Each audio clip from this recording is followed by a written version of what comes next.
Mimi nataka nikuulize bwana Wamatangi, hiyo pesa yote unasema umeokota, ni watu wangapi wamekufa hii Kiambu ambao leo hii wangekuwa uhai kama hospitali za Kiambu ungekuwa umezitengeneza, ziko na dawa, ziko na machines na ziko na madaktari? Bila hiyo migomo yote imekuwa hapa Kiambu zaidi ya miezi 6 zaidi ya mwaka moja. Kwa hivyo hiyo pesa unarukaruka unasema umeokota hapa, unataka tukushabikie sisi kama wakaaji wa Kiambu. Kukushabikia kwa sababu umeokota hiyo pesa mingi, hiyo ni kama kushabikia ujinga.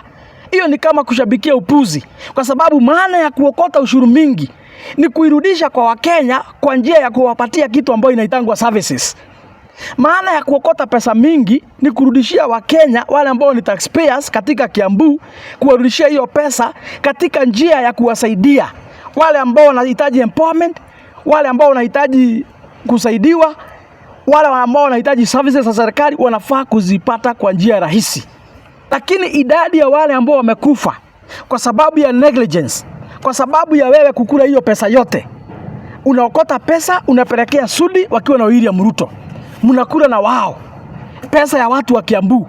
Tunabaki tukihangaika, watu wetu wanabaki wakikufa katika hospitali kwa sababu ya kukosa madawa na kukosa madaktari na kukosa machines. Bwana Wamatangi, watu wa Kiambu wako na swali na wangetaka wajibu na bila fitina. Hiyo pesa bwana Wamatangi ameokota 6.5 billion. Yote imeishia kwa vifaranga, yote imeishia kwa nguruwe, yote imeishia kwa mahindi. Ile ingine amegawia William Ruto wakiwa na Oscar Sudi. Ndio asikuja. Ni aibu sana. Mtu wako Mombasa anakona duka yake analipa license 3,000. Mtu wako Kakamega anafanya biashara hapo wa kinyozi analipa license 3,000. Lakini mtu wako Kiambu ako na kinyozi ama salon analipa license 10,000. Mtu wako Kisumu ama mtu wako hapa Kajiado akifanya biashara yake analipa kwa biashara yake analipa kwa duka yake 3,500. Lakini mtu wako na duka hapa Kiambu analipishwa 10,000. Hakuna kitu kama hiyo. Hakuna kitu kama hiyo. Wamatangi anashirikiana na wale ambao wanachukia jamii yetu kuhakikisha kwamba amevunja mkono wale ambao wanapiga biashara hapa Kiambu. Na nasema hivyo kwa sababu ni ukweli. There is no way you can overcharge our people. Mpaka kufanya biashara inakuwa ngumu. Na zile kaunti zingine wanalipa pesa kidogo. Kwani hapa ndio wapi? Kwani hapa ndio wapi? Na baada ya hiyo umeandika Malayason ambao kazi yao ni kuamuka kwa biashara za watu kila siku, kuchukua vitu, kukimbiza watu na kuwapiga. Kila siku iko watu umeajiri wanazunguka huko kama wakora. Kazi yao ni kuchukua vitu za watu katika mabiashara, kuwakimbisha na kunyang'anya vitu zao wanakuja kufungia huko. So bwana Wamatangi, iko chama Wamatangi ameanzisha, na hiyo chama inaitwa sijui People's Movement Party. Na hiyo chama Wamatangi ameweka rangi za green. Zile colors ameweka hapo ni za green ambayo ni ya kuchanganya watu. Ameweka tu green hapo na white. Marangi ambazo ni za kuchanganya watu na kuleta confusion. Mimi kama mwanachama wa DCP nataka niambie Wakenya kwamba hiyo chama imeanzishwa na Wamatangi. Hiyo chama sisi hatuna uhusiano naye. Hiyo chama we are not affiliates. Hiyo chama haihusiki na mambo yetu ya one term ama mambo ya DCP. Hiyo chama Wamatangi ameanzisha ni chama ambaye ameanzisha kwa kuamrishwa na William Ruto ili watumie hiyo chama kuleta confusion hapa Kiambu. Watu wafikirie ni chama ambayo inaunga mkono DCP, watu wafikirie ni chama ya one term, lakini ni pesa wamekubaliana na William Ruto. Hiyo chama ndio itatumika hapa kugawanya kura za Kiambu. Na mimi niambie watu wa Kiambu,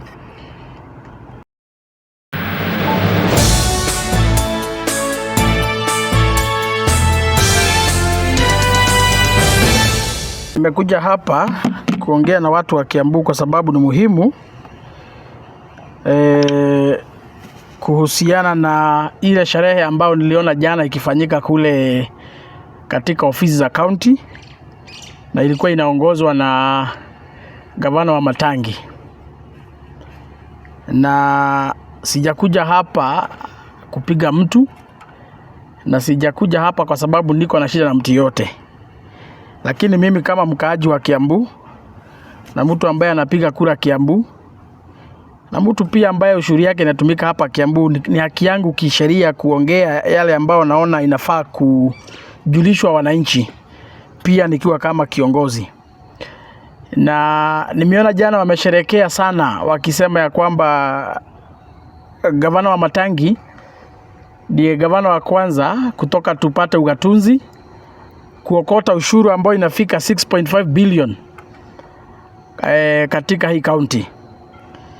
Na mimi sijakuja hapa kusema hajaokota hiyo 6.5 billion. Lakini vizuri wa Matangi pia unaelezea Wakenya mahali hiyo pesa imetoka. Kwa sababu hawezi rukaruka tu unaambia Wakenya kwamba umeokota 6.5 billion, pesa ambayo haijaiokotwa na wale magavana ambao walikutangulia. So ni vizuri pia unaelezea Wakenya ndio tufike hapa hii pesa imetoka wapi. Na mimi ndio maana nimekuja hapa kwa sababu kusema ukweli hii 6.5 billion ambayo gavana anaongelea kuhusu ni ile pesa ambaye ameongezea ushuru wale ambao ni watu wanapiga biashara, licenses za biashara. Kama mtu wa kinyozi alikuwa analipa 3,000 kwa mwaka, wa Matangi akamuongezea analipa 12,000. Kama mtu wa salon alikuwa analipa 4,000 kwa mwaka, vile wa Matangi amekuja amemuongezea, huyo mtu wa salon analipa 10,000. Wale ambao walikuwa wanauza nyama, watu wa butchery, walikuwa wanalipa 6,000, sasa hiyo wanalipa 15,000. Yule mtu wako na kibanda hapo nje, kakibanda kadogo, alikuwa analipa 1,500, analipa 8,000 ama 9,000. So ni vizuri wa Matangi pia uambie watu hii 6.5 billion mahali imepatikana, si ati imepatikana hivi hivi. Ni watu wa Kiambu umenyonga. Ni wananchi wa Kiambu umenyonga, umewanyonya ukawanyonya mpaka damu. Na ndio maana leo hii ukizunguka katika hizi mataoni, ukuje Ruiru, uende Thika, ukuje hapa Kiambu, uende kule Githurai, biashara mingi zimefungwa. Kwa sababu umewanyonga, umeongeza ushuru ile ambaye kiasi ya kwamba hata hauna huruma. Mpaka kufanya biashara kwenyewe inakuwa ngumu. Parking kwa kuja pia ukaongezea. Wale ambao wanapaki magari kule town, kama ilikuwa 50 ama ilikuwa 100 ni 200 ama 150. So you have doubled, to some other extent you have tripled the charges of licenses, parking fee, vile ambavyo zilikuwa katika zile serikali ambazo zimekutangulia. Ni vizuri naambia Wakenya hivyo. Na pia nimeona mashamba za freehold hazikuwa zinakuwa charged, vile ambavyo umeintroduce some new charges ambazo hazikuwa za zile mashamba ambazo ni freehold. Land rates wale ambao wamekuwa wakilipa, umekuja ukadabo zile pesa walikuwa wanachajiwa na zile serikali ambazo zilikuweko. Wale watu ambao wanatumia dispensaries in our villages, hospitali za level 3, hizi ambazo ziko chini tunazitanga dispensaries. Wale ambao ilikuwa kutibua ilikuwa free katika serikali ya wale ambao walikutangulia ilikuwa free. Umekuja ukaeka charges, umekuja ukaanza kulipisha. Ni vizuri waambie wananchi gavana wa Matangi ya kwamba hizi pesa unaongea kuhusu 6.5 billion.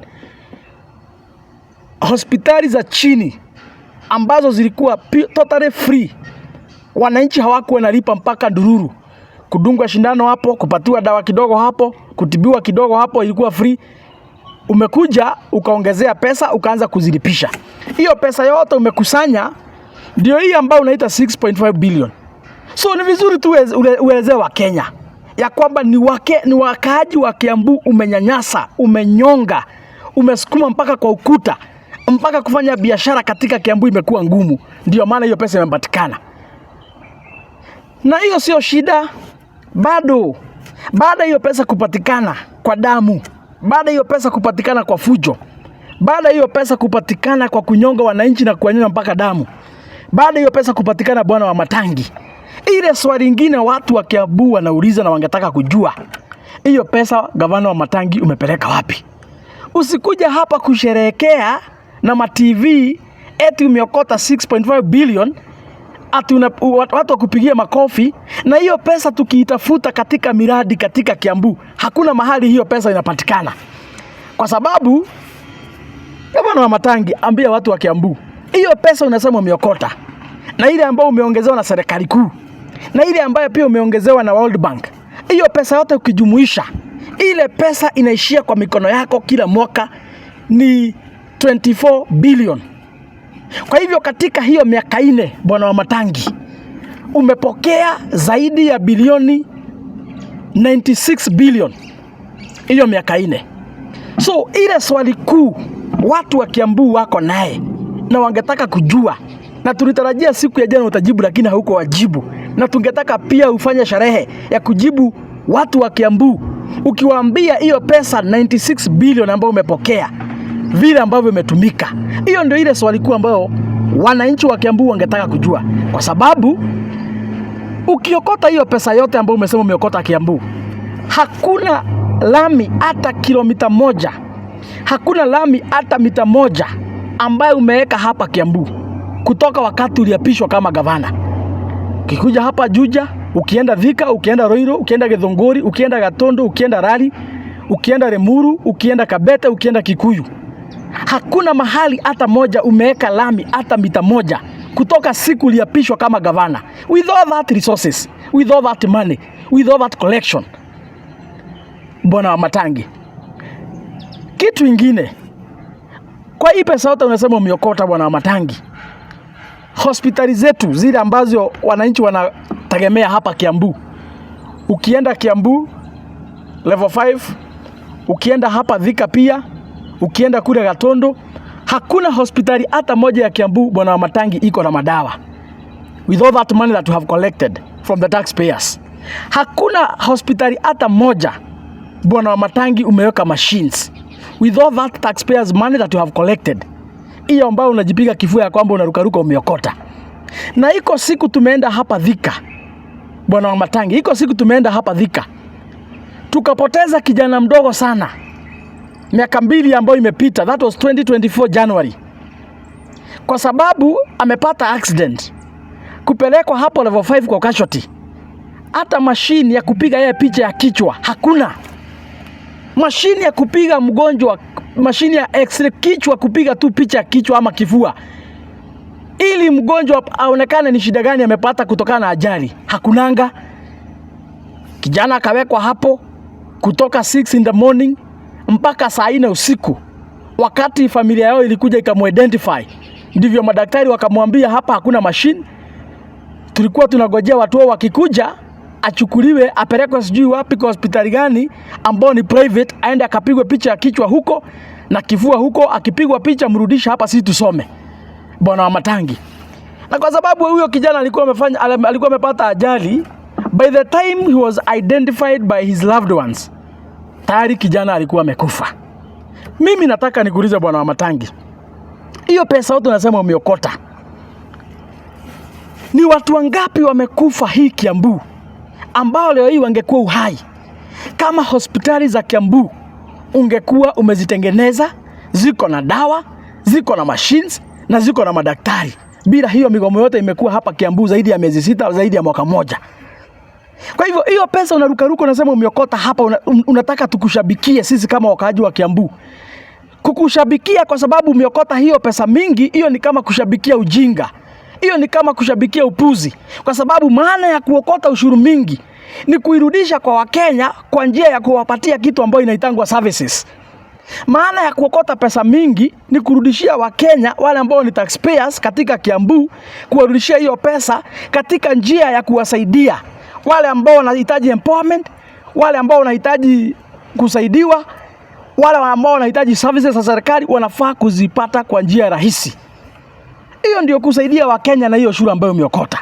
Lakini idadi ya wale ambao wamekufa kwa sababu ya negligence, kwa sababu ya wewe kukula hiyo pesa yote, unaokota pesa unapelekea Sudi wakiwa na William Ruto, mnakula na wao pesa ya watu wa Kiambu. Tunabaki tukihangaika, watu wetu wanabaki wakikufa katika hospitali kwa sababu ya kukosa madawa na kukosa madaktari na kukosa machines. Bwana Wamatangi, watu wa Kiambu wako na swali na wangetaka wajibu. Umewanyonga mpaka damu, ukaokota hiyo pesa unaita 6.5 billion, lakini wanauliza hiyo pesa imekuwa ikitumika wapi? Kwa sababu sisi tukizungusha macho hapa Kiambu, hiyo pesa hatuioni. Hospitali hakuna dawa, hakuna machine, barabara hakuna, hata mita moja umeweka lami katika Kiambu. Ukiingia katika Thika, hii unaita smart city. Ukiingia katika Thika, mvua kidogo tu ikinyesha, hakuna mtu atatoka Thika hapo na gari.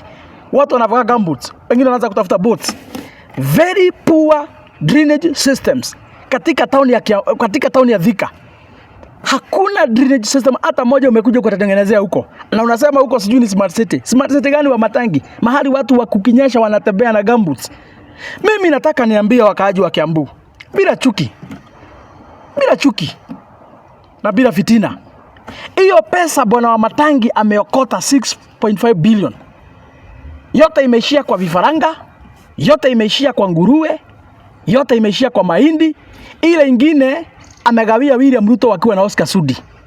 Ndio asikuja akashtakiwa kwa EACC, ndio asikuja akafungwa kama vile Waititu alifanyiwa. Mimi nikiambia watu wa Kiambu, gavana Wamatangi amekuwa akikula pesa yetu wakiwa na William Ruto na Oscar Sudi. Sitakuwa nadanganya. Na ndio maana hakuna mahali ashaipelekwa, hakuna kitu ashaifanyiwa. Ile tu waliona ni kama tutajua, wakaanza kucheza mchezo wa paka na panya hapo na William Ruto. Wanajifanya ni kama wamekosana. Anapatiwa pesa kidogo, anapewa pesa, analipo, wanabomoa kwake. Saa nyingine wanatuma watu hapo wapiga marisasi kwa jirani hapo, ionekana ni kama Wamatangi anapigwa na William Ruto. Hiyo ilikuwa mchezo wa paka na panya. Wanacheza na William Ruto ili sisi watu wa Kiambu tufikirie kwamba eti iko serikali inampiga. Saa hiyo hakuna serikali inampiga. Wanafunika ile ukora wanafanya na William Ruto ya kukula pesa ya Kiambu, ikiwemo Oscar Sudi na Faruku Kibet. Ni vizuri tunaambia wakaaji wa Kiambu mambo ya ukweli.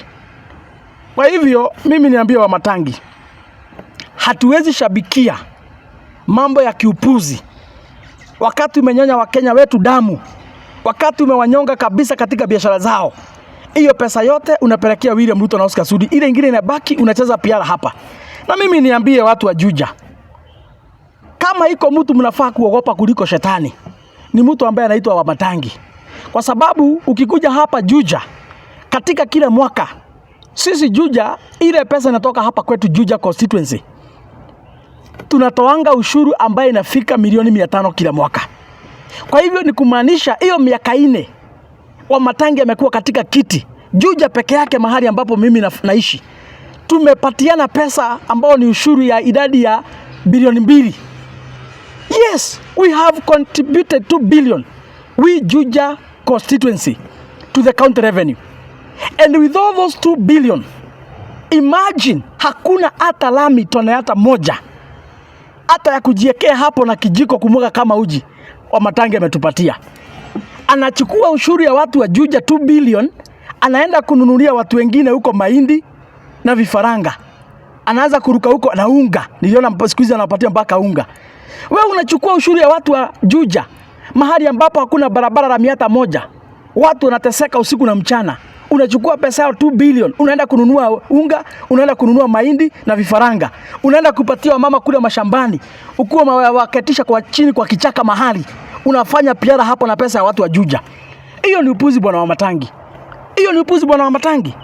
So vile ambavyo ulifanya sherehe ya kutuambia ile pesa umeokota, mimi nakuambia kama kiongozi pia fanya sherehe nyingine ya kutuelezea vile ambavyo hiyo pesa imetumika moja kwa moja, vile ambavyo imetumika, na utupatie pa constituency ama pa ward ama pa sub county. Hiyo pesa yote tumeokota, hii imetumika Juja, hii imetumika Thika, hii imetumika Ruiru, na imetumika kwa hii miradi, imetumika kwa hii miradi, na mkienda kwa site hii miradi mtaipata. Lakini sio story na hadithi. Kitu kingine niambia watu wa Kiambu, pesa mingi hiyo mnasikia Wamatangi anasema ameokota 6.5 billion ambao amenyonya wananchi mpaka damu. Hiyo pesa mnasikia anasema ameokota kwa kuongezea marais na kila kitu. Hiyo pesa mingi imeishia hapa kwa maredio na matelevisheni. Kila siku bwana Wamatangi, iko radio presenters ambao unalipa kila wiki. Unawalipa pesa, na pesa ya wananchi, ushuru ya wananchi, pesa ya dawa bwana Wamatangi, pesa ya dawa, pesa ya barabara unachukua, unalipa some radio presenters ili kila asubuhi, kutoka asubuhi mpaka jioni, ile wimbo inaibwa kwa maredio na hizo matelevisheni hapa ni mambo ya Wamatangi, ni mambo ya Wamatangi, ni mambo ya Wamatangi. Ukisikiza kila saa, after every 1 hour wanaongea mambo ya Wamatangi. Hizo matelevisheni, hizo maredio au maredio presenters unawalipa na pesa ya wananchi.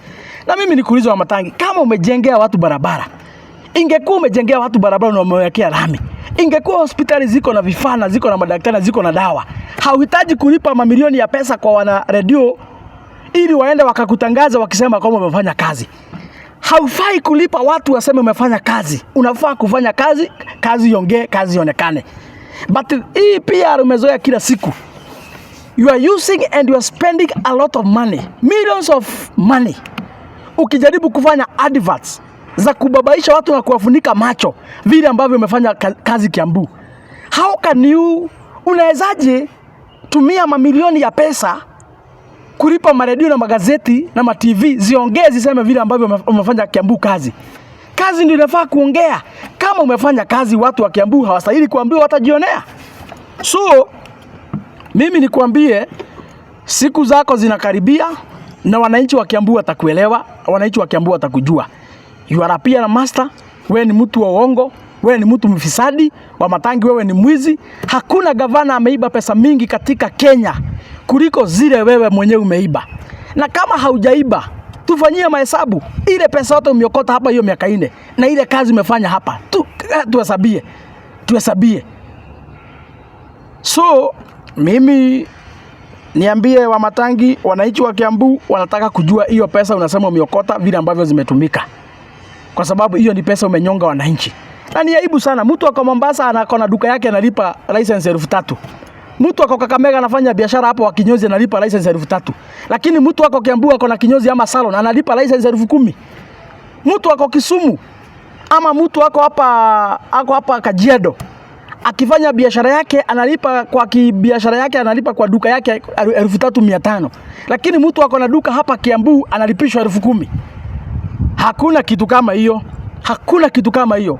Wamatangi anashirikiana na wale ambao wanachukia jamii yetu kuhakikisha kwamba amevunja mkono wale ambao wanapiga biashara hapa Kiambu. Na nasema hivyo kwa sababu ni ukweli. There is no way you can overcharge our people. Mpaka kufanya biashara inakuwa ngumu. Na zile kaunti zingine wanalipa pesa kidogo. Kwani hapa ndio wapi? Na baada ya hiyo umeandika Malayason ambao kazi yao ni kuamuka kwa biashara za watu kila siku, kuchukua vitu, kukimbiza watu na kuwapiga. Kila siku iko watu umeajiri wanazunguka huko kama wakora. Kazi yao ni kuchukua vitu za watu katika mabiashara, kuwakimbisha na kunyang'anya vitu zao wanakuja kufungia huko. So bwana Wamatangi, tengeneza shara nyingine ukuje utuambie vile ambavyo pesa zimetumika. Mimi nikimalizia niseme ya kwamba naona iko chama Wamatangi ameanzisha, na hiyo chama inaitwa People's Movement Party. Na hiyo chama Wamatangi ameweka rangi za green. Zile colors ameweka hapo ni za green ambayo ni ya kuchanganya watu. Ameweka tu green hapo na white. Marangi ambazo ni za kuchanganya watu na kuleta confusion. Mimi kama mwanachama wa DCP nataka niambie Wakenya kwamba hiyo chama imeanzishwa na Wamatangi. Hiyo chama sisi hatuna uhusiano naye. Hiyo chama we are not affiliates. Hiyo chama haihusiki na mambo yetu ya one term ama mambo ya DCP. Hiyo chama Wamatangi ameanzisha ni chama ambaye ameanzisha kwa kuamrishwa na William Ruto ili watumie hiyo chama kuleta confusion hapa Kiambu. Watu wafikirie ni chama ambayo inaunga mkono DCP, watu wafikirie ni chama ya one term, lakini ni pesa wamekubaliana na William Ruto. Hiyo chama ndio itatumika hapa kugawanya kura za Kiambu. Na mimi niambie watu wa Kiambu, by next year tukipiga kura Kiambu itakuwa na kura zaidi ya milioni 2. Itakuwa na kura zaidi ya milioni 2. Ama milioni 1.9 ama 1.8 hapo. Na hiyo ni kura mingi sana, William Ruto anajua hivyo. Na hii vita imekuwa hapa Kiambu kila siku na wakora wa William Ruto wakisema ya kwamba Kiambu inafaa kuwa region. Hiyo hadithi imekuwa hapa na watu wa Kiambu hapa kila siku wakisema ya kwamba Kiambu inafaa kuwa region, Kiambu si mlima Kenya. Hiyo hadithi ilianzishwa na William Ruto na watu wake hapa, na mnajua hivyo. Hii si fitina, hii si chuki, mnajua hivyo. Na vile ambavyo wamekuwa wakirukaruka hapa wakisema ya kwamba Kiambu inafaa kuwa region, wameketisha chini Wamatangi kwa sababu Wamatangi alikataa kuingia one term na alikataa kuingia DCP. Yeye kazi yake anazungukaga kwa mikutano wakisema two term. Sasa wametumia Wamatangi hapa, ameanzisha chama ambaye iko na rangi na karibiana na yetu.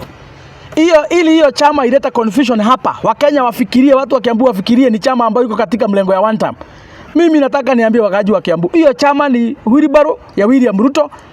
Wamatangi ameipatia marangi za kuconfuse watu hapa ili wakiwa na William Ruto na wakora wake watumie hiyo chama kugawa watu wa Kiambu kwa sababu wanasema Kiambu ni region.